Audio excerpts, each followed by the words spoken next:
In order to understand the current state of the legalization of marijuana, it is important to take a look back on how we got to this point. During the colonial era in the United States, the production of the cannabis plant, also known as hemp, was actually encouraged by the 17th century government. Hemp was useful in the production of various goods such as rope, sails, and clothing. Later in the 19th century, it became a common ingredient in numerous medicinal products which were openly sold in pharmacies.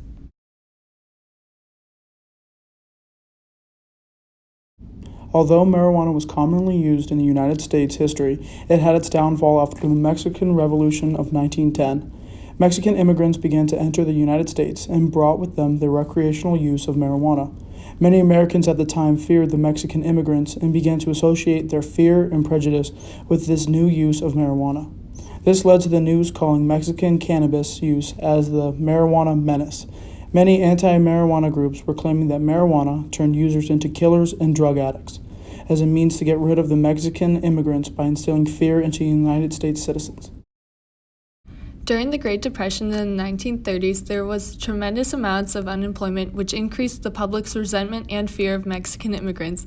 This instilled further governmental and public concern over the issues surrounding marijuana. Claims were being made about marijuana's ability to trigger men of color to become violent and solicit sex from white women.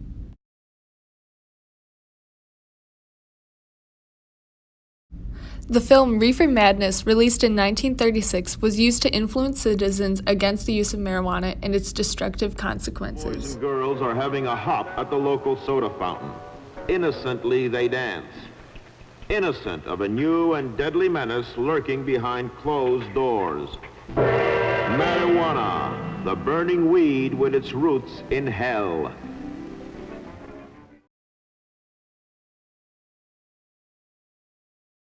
The war against marijuana is argued to have begun in 1930, when the Treasury Department established the Federal Bureau of Narcotics. Harry J. Anslinger was the commissioner of this newly formed division. He was one of the most powerful voices against marijuana, and his effort helped lead to the passage of the Marijuana Tax Act of 1937, which regulated the importation, cultivation, possession, and/or distribution of marijuana. The Marijuana Tax Act was originally made to stop the use of marijuana as a recreational drug. However, hemp, which was used in the production of common goods, was tangled into the anti-marijuana legislation, which made the importation and production of hemp less economical in the U.S. This also led scientific research and medical testing to essentially disappear.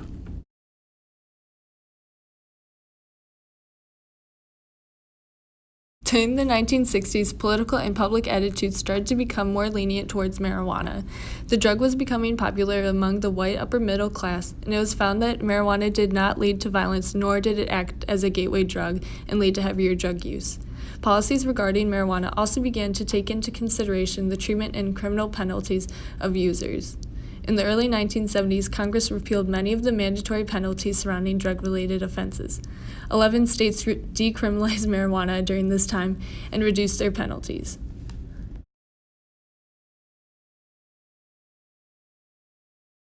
During 1976, conservative parents began to lobby for stricter regulation of marijuana. Marcia and Ronald Scouchard were devastated to find that their 13-year-old daughter was smoking marijuana. With the support of their neighbor Sue, they formed Families in Action to promote anti-drug education and zero-tolerance policies.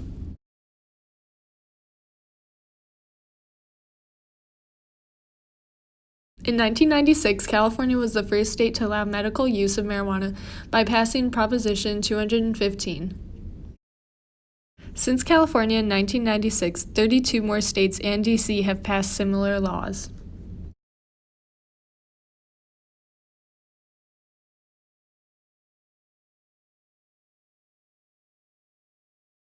Currently, organizations such as the Marijuana Policy Project are making new claims in support of the legalization and decriminalization of marijuana in the United States. Their claims for doing so are that, number one, marijuana is an effective medical treatment for illnesses such as epilepsy. Number two, marijuana is less dangerous than alcohol and nicotine, which is commonly used in the United States. Number three, the penalties and fines surrounding the drug are inhumane and unjust. The Drug Policy Alliance's stated mission is to advance those policies and attitudes that best reduce the harms of both drug use and drug prohibition, and to promote the sovereignty of individuals over their minds and bodies. They believe the war on drugs must come to an end. The DPA's members envision a future where the United States drug policies no longer arrest, incarcerate, and disenfranchise citizens, particularly young people and minorities who are disproportionately impacted by the war on drugs.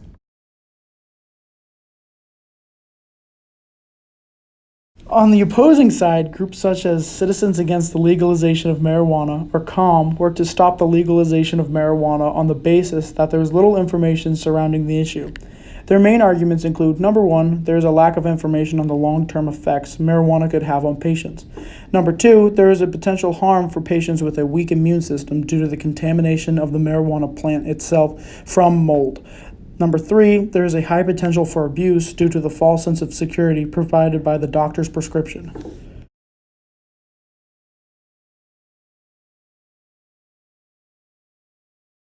The topic of legalization grew in popularity. The media began covering cases where patients were being treated for epilepsy, ALS, and HIV/AIDS.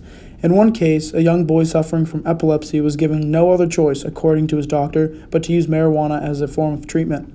This sparked more input from doctors like Dr. Sanjay Gupta, who has been studying low-potency CBD oil as a treatment option for minor pain and other ailments. Gupta has been interviewed on many news channels discussing the possible options marijuana could give suffering patients. In regards to recreational marijuana and its media coverage, its acceptance depends on which news outlet you follow. Fox News Channel is known for their conservative views which oppose the legalization of marijuana, while the New York Times is known for their liberal views and acceptance of marijuana. Just this year, both the New York Times and Fox released articles on social justice and marijuana with very different titles. For the New York Times, their title read, "Legalizing Marijuana with a Focus on Social Justice Unites 2020 Democrats." Meanwhile, Fox News said, "Don't be fooled, marijuana legalization is not about advancing social justice."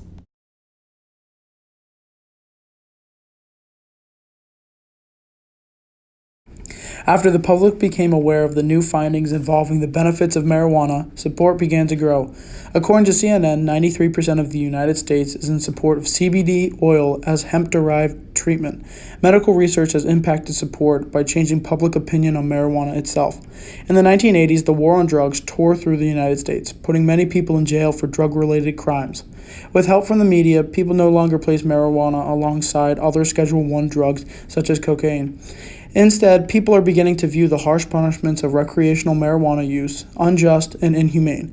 According to PBS, citizens began reconsidering the problems with criminalizing marijuana. As of now, over 65% of Americans are in favor of the legalization of marijuana for both medicinal and recreational purposes.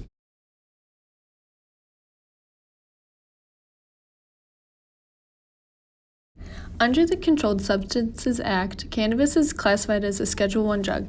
This means that the federal government views cannabis as highly addictive and having no medicinal value. However, although doctors are not able to prescribe cannabis for medical use, they are allowed to recommend it under the First Amendment. After the states realized the benefits of medical marijuana, they began examining its recreational use. In 2014, Colorado became the first state that legalized recreational marijuana use, with Washington, California, and Alaska following shortly after. As of now, 33 states have legalized medical marijuana, and 11 states and D.C. have legalized its use recreationally.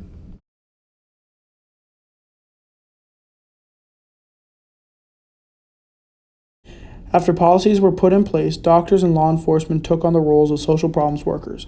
Their goal is to uphold and implement the new policies at their own discretion. As said previously, doctors are not allowed to prescribe marijuana, but instead recommend it as a form of treatment. In order to implement policy more effectively, the National Police Foundation has established data collection systems and registration protocol to aid in the confusion surrounding the new laws. Police officers in the state of Colorado have been provided a manual describing possible situations they could find themselves in, which allows them to use their own discretion based on what previous officers did in their situation. It has been found that medical marijuana use has increased among adults since legalization. However, it has not increased in teens. There have been some cases of increased recreational marijuana use in teens in the states of Washington and Oregon, but not in Colorado since its legalization. However, it is important to note that not much research has been conducted on the impact of recreational cannabis laws due to its recency in being legalized.